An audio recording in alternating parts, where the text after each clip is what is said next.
8 weeks into their campaign to recapture the Falklands, British commanders faced a daunting challenge.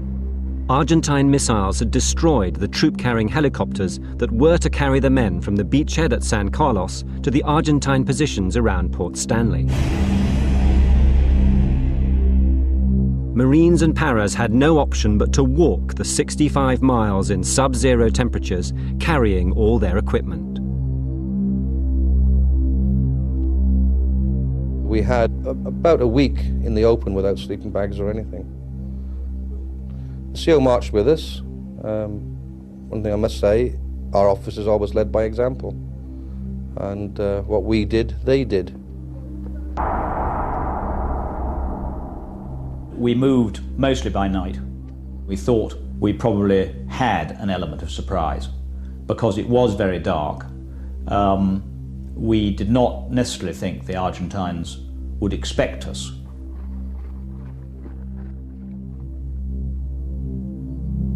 The further that 3 Brigade marched from San Carlos, the more they were cut off from supplies and ammunition. Stanley was heavily defended by Argentine troops spread across the surrounding mountains. 3 Para's first task was to take Mount Longdon. It was held by 300 Argentine conscripts, with 500 more in reserve. These inexperienced young troops had been based there for nearly 2 months. Hunger and cold had become the main enemy for men like Louis Lecesse. Regrettably, all we thought about was eating, eating, eating. All we had was soup, just water, you know. Nothing in it, just water. A couple of times we were given bubble gum. That's what we ate, bubble gum. 5 miles away in Stanley, there was plenty of food for officers, but little reached the men in the mountains. Hungry conscripts caught scavenging food down in the capital were treated brutally.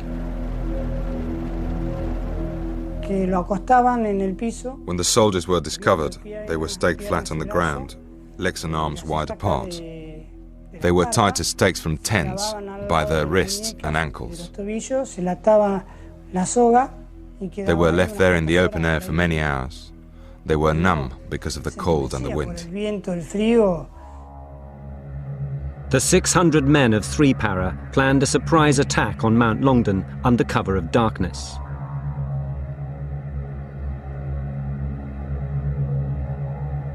At its base lay an Argentine minefield, clearly marked today.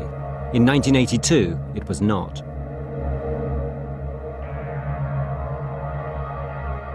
What followed was never filmed, but the battle for Mount Longdon has been reconstructed using the stories of the men who fought there.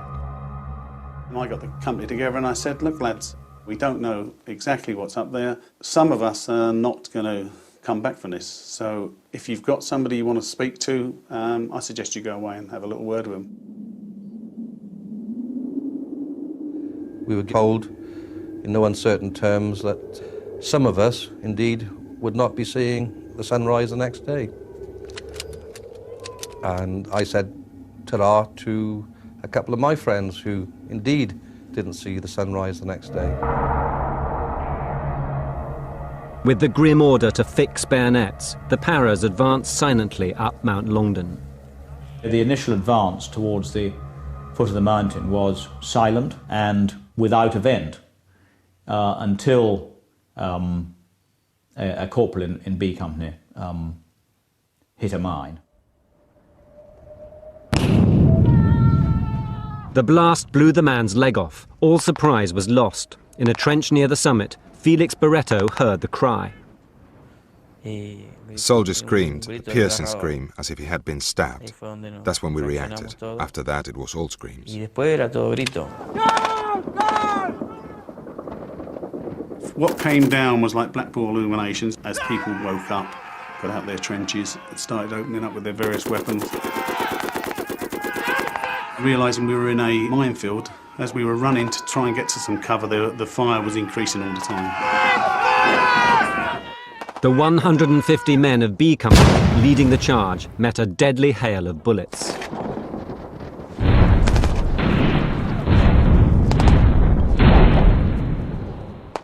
I just kept going, kept walking into this hell in front of me.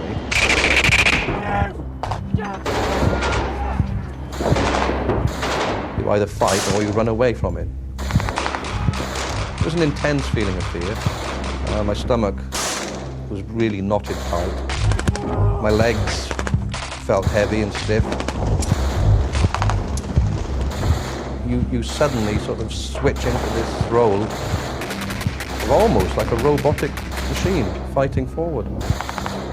Men going in, eyeball to eyeball, bayonet to bayonet.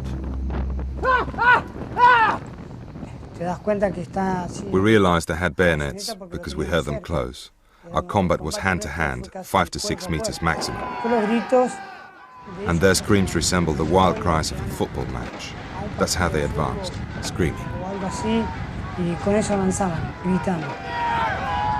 Despite their weeks on the freezing mountain, the conscripts put up stiff resistance.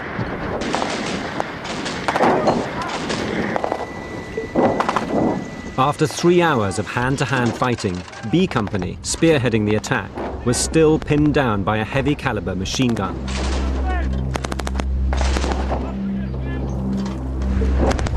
Because they were so well established in these rocky positions, they simply could not be shifted. There were some very dark moments.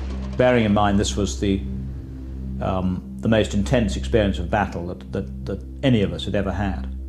And there were moments when one thought, what the hell more do we have to do to win this? If the machine gun wasn't silenced, the paras could be forced off the mountain. Along with other NCOs, Corporal Ian Bailey grabbed the initiative. You've got to lead from the front, and that's a whole part of leadership. You can't tell somebody to go up and do something if you're not going to do it yourself. Corporal Bailey and Platoon Sergeant Ian Mackay weighed up the options. It was Ian Mackay, he was the platoon sergeant. We got together and had a chat about how we were going to deal with this machine gun. And it was decided that fire support would come from our right, and we would move under that and trying to get in to take out the position. I was shouting to Ian to move forward. As I stood up, a position at the bottom of the rocks, which we hadn't seen, fired. I got hit in the right hip. He went on his own.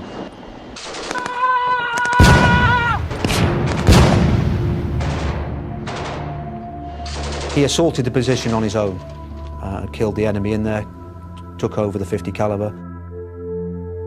I later found out he got killed in that position. He was awarded the Victoria Cross for his actions because obviously it had taken out a major weapon system. I think he just decided that sod it. He just decided to pull the grenades and run at it. And he did so and dropped them and got hit on the way in and then just dropped the grenades. Very brave man. I lay there, looking up at the stars, thinking lots of thoughts, listening to the battle going on, but there was no immediate movement round me. I rolled over to try and get into a better position, and at that point I was shot again in the back of the neck, and a tracer round landed on my hand, which was directly in front of my face, and I just watched it burn. But because the enemy was so close, 20 feet away, I wasn't going to give my position away, and I decided then I was going to play dead and just lie there. By dawn, after 12 hours of fighting, B Company had a foothold on the summit of Mount Longdon, and there was help at last for Ian Bailey. And then I heard a friendly voice, and I shouted out, "I'm injured, I'm forward of you." I got carried down the mountain by our cooks, they're our stretcher bearers. And every time mortar rounds or artillery rounds were coming in, they would lay across my body and protect me. They did a wonderful job. I've always had the utmost respect for chefs ever since then. Hardest course in the army. Nobody's passed it yet to cook properly, but at that particular time, good lads. The Argentines fell back to Stanley, leaving 50 men dead on the mountain. 3 para had also paid a price for this victory. 18 dead, 35 wounded. When the sun came up, it began to show the true horror of what we've just come through. That there was a sort of a mist that hovered just over the floor. And sticking out of this mist was the stiffened arms, limbs of corpses. And it made quite an effect on me. After the battle, news cameras recorded the scene on the mountain. The battlefield, it smelt of death. That sort of horrible, rather rich smell of death. All the impedimenta of military fighting was there, scattered all over the mountain. Ammunition, weaponry, food. It takes a few hours after a night battle to establish what has happened and who is missing, who is dead. I found that whole experience of this news gradually being collected deeply, really very deeply distressing, because it was my plan, my battalion. I was responsible for all these soldiers, and one felt no sense of triumph whatsoever. One felt a huge sense of waste, really, that so many young men had lost their lives for this pile of rock. Three Para waited for an Argentine counterattack from Stanley, but none came.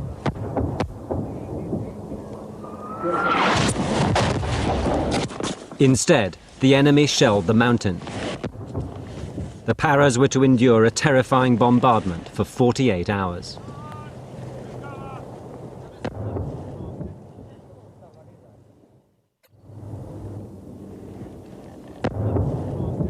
After the fierce hand-to-hand night battle on Mount Longdon, the men of 3 Para were being pounded by heavy Argentine shelling. These artillery barrages were very intense, and it was very, very frightening. In fact, I sometimes wonder, you know, what was more frightening, actually fixing bayonets and walking up that mountain, or actually sitting there and having to take this bombardment. You don't have any control of your destiny, and it's literally lady luck, you know, whether you survive it or not. When he volunteered to collect new maps and a resupply of cigarettes, Denzel Connick's luck ran out. I wanted to, in a way, selfishly, secure my own ration of cigarettes. That's when I got caught out in the open with a shell. So I ended up smoking a lot more than I expected, really. There was hardly any warning. It was just a rush of air, a screaming noise, and bang, that was it.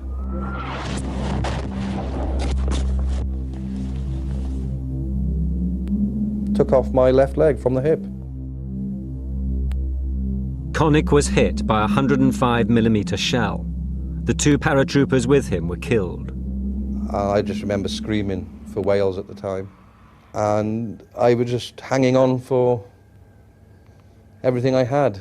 Because I just knew I was dying, and I was dying very quickly.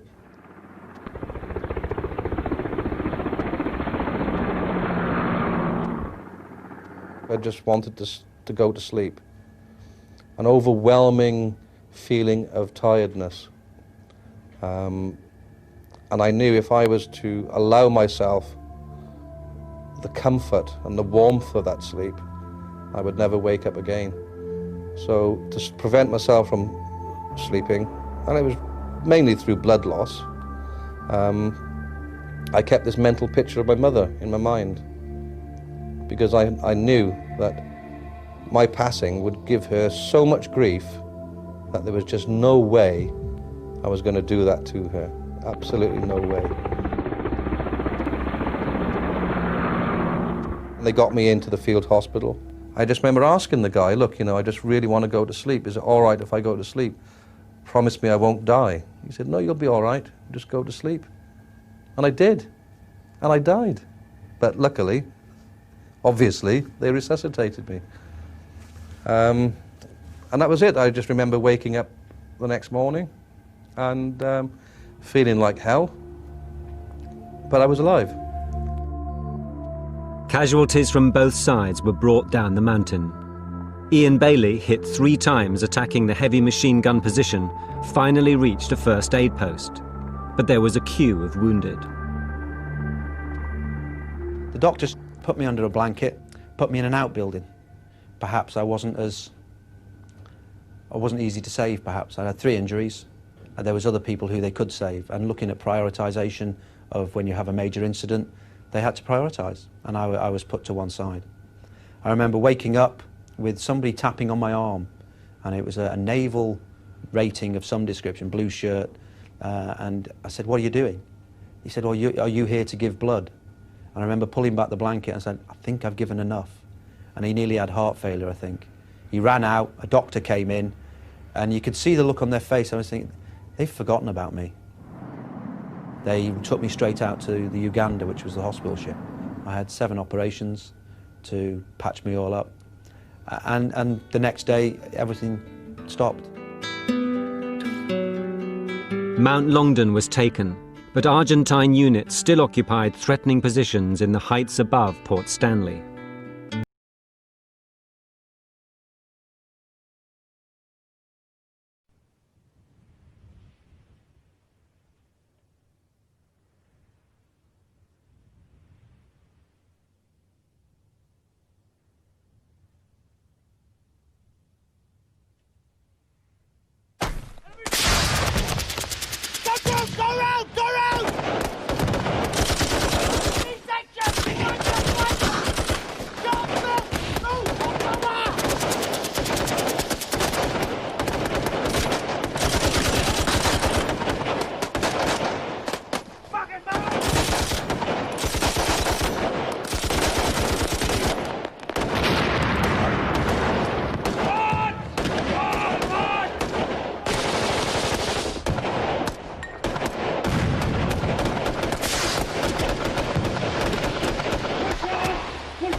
¡Rodríguez! 177. ¡Rodríguez! ¡Fuego!